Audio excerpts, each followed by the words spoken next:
Bismillahirrahmanirrahim. Assalamualaikum warahmatullahi wabarakatuh. Saya Yohana Rafli. Saya akan menjelaskan tentang akidah akhlak.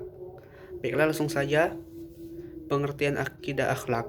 Secara etimologi, bahasa adalah akidah itu berasal dari kata akada, yakidu, akdan.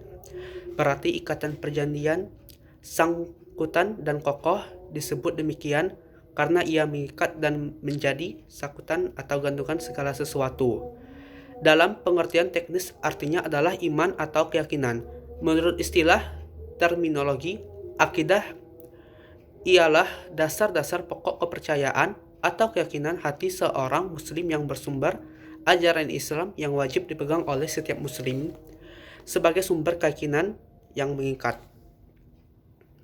Syekh Abu Bakar Az-Ziri menyatakan bahwa akidah adalah kumpulan dari hukum-hukum kebenaran yang jelas yang dapat menerima oleh akal, pendengaran,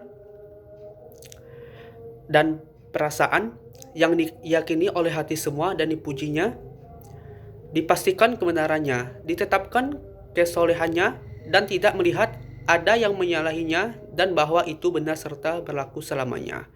Seperti keyakinan manusia akan adanya Sang Pencipta, keyakinan seperti keyakinan manusia akan adanya Sang Pencipta, keyakinan akan ilmu kekuasaannya, keyakinan manusia akan kewajiban, ketaatan kepadanya, dan menyempurnakan akhlak yang dimaksud akidah. Dalam bahasa Indonesia ditulis akidah. Kata akhlak secara etimologi berasal dari bahasa Arab.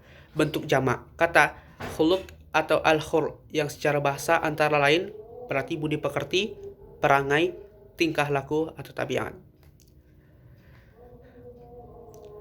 Pada hakikatnya, khul, budi pekerti adalah suatu kondisi atau sifat yang telah meresap dari jiwa dan menjadi kepribadian hingga dari situ timbullah berbagai macam perbuatan dengan cara spontan dan mudah tanpa dibuat-buat dan tanpa melakukan pemikiran.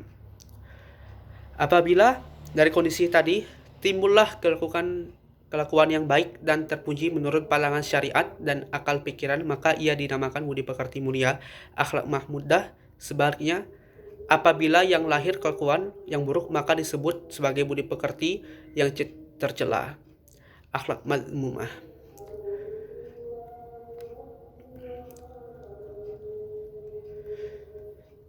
Menurut pengertian dari Al-Ghazali, harus mencakup dua syarat. Yang pertama, perbuatan itu harus konstan, yaitu dilakukan berulang kali, kontinu dalam bentuk yang sama sehingga dapat menjadi kebiasaan. Yang kedua, perbuatan konstan itu harus tumbuh dengan mudah sebagai wujud refleks dari jiwanya dan pertimbangan dan pikiran, yakni bukan adanya tekanan atau paksaan dari orang lain. Tujuan akidah akhlak itu adalah salah satu mata pelajaran PAI yang mempelajari tentang rukun iman yang dia kaitkan dengan pengenalan dan penghayatan terhadap al-asmaul al-husna. Secara substansial, mata pelajaran akidah akhlak memiliki kontribusi dalam memberikan motivasi kepada siswa untuk mempraktikkan al-khuluq karimah dan adab islami dalam kehidupan sehari-hari sebagai manifestasi dan keimanannya kepada Allah, malaikat-malaikatnya, kitab-kitabnya, rasul-rasulnya, hari akhir, serta qadar dan qadar. Ruang lingkup akidah akhlak. Pembelajaran akidah akhlak di madrasah ibtidaiyah berisi bahan pelajaran yang dapat mengarahkan pada penyembahyan kemampuan dasar siswa dapat memahami rukun iman secara sederhana serta pengamatan dan pembahasan berakhlak islami untuk dapat dijadikan landasan perilaku dalam kehidupan sehari-hari sebagai bekal untuk jenjang pendidikan berikutnya.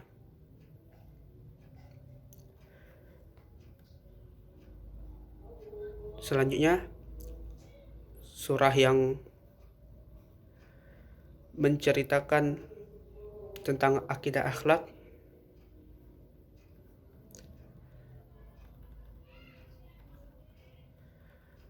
A'udzu billahi minasyaitonir rajim. Bismillahirrahmanirrahim. wa innaka la'ala khulqin azim. Itu di surah Al-Qalam ayat 4 dan di surah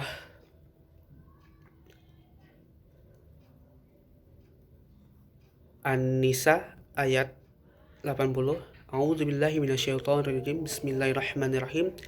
Man yuti'ir rasul faqad ata'a Allah wa man tawalla fama arsalnaka 'alaihim hafizah.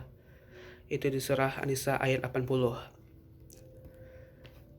Baik, di orang likop ini ada aspek akidah, aspek akhlak, aspek adab islami, aspek kisah teladan.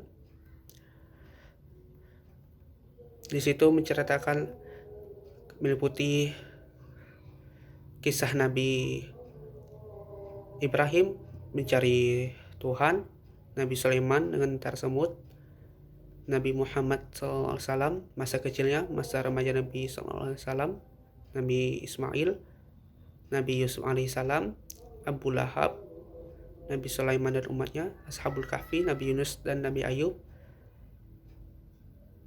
yaitu akidah dan akhlak, sehingga tidak ditampilkan dalam standar kompetensi tetapi disampaikan dalam kompetensi dasar dan indikator. Sekian, terima kasih. Assalamualaikum warahmatullahi wabarakatuh.